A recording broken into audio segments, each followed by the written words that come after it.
no, yung block nung makina na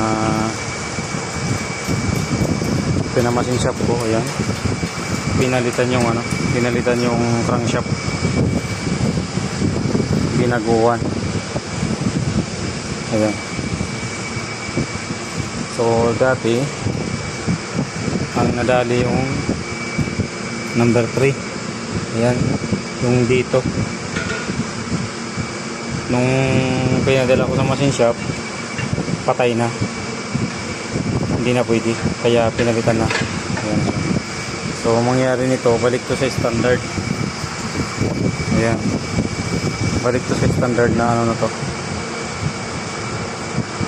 So ang higpit nito na inano ng machine shop,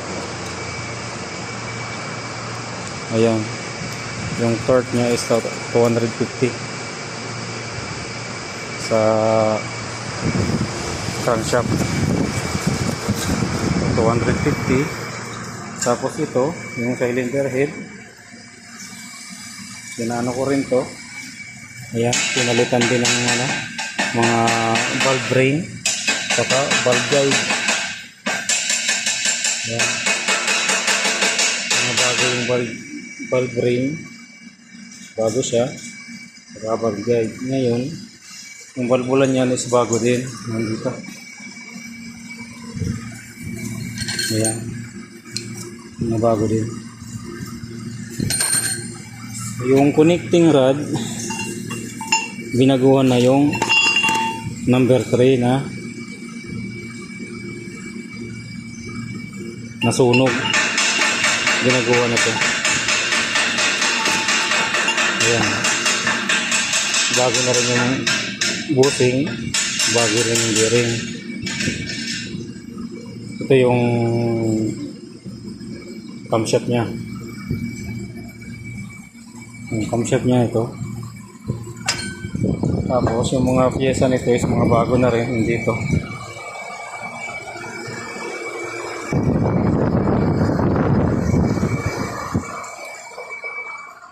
Ito yung overhauling gasket nya.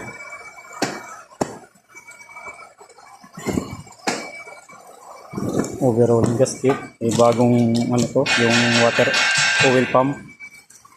Tapos bagong piston, bagong liner. Ayan, piston, ayan yung piston, tapos bago yung liner, ginagawa lahat. Kaya maganda palalabasan ito.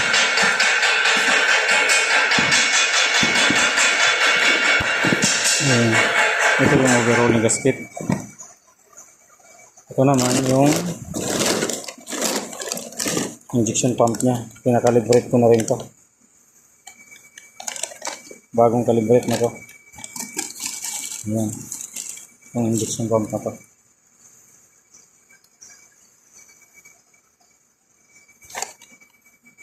Ano to? Ayan.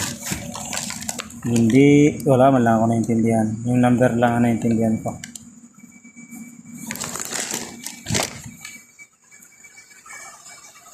Yung pyesa na binili sa FP Diesel,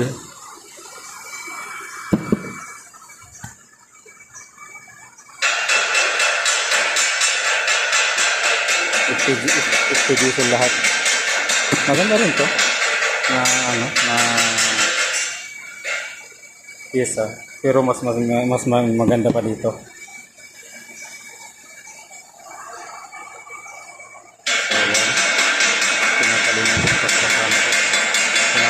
Ito yung mga gasket.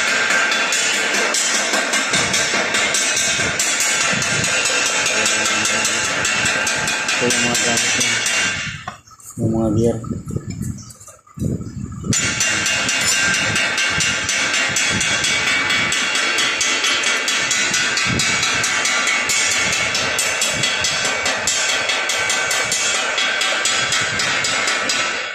Mga gamit niya nito.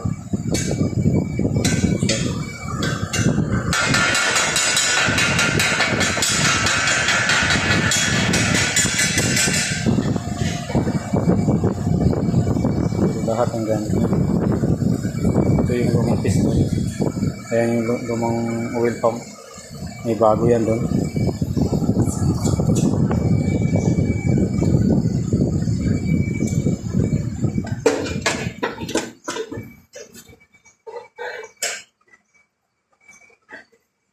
Sige po mga lods. Salamat sa inyong panonood sa aking munting video. Ingat kayo lagi. God bless.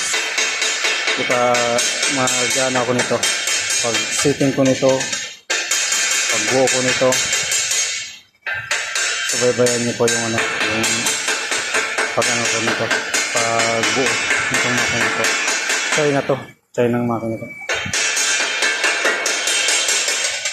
Gawang China itong makina na to. Saka yung loader, yung katawan nito sa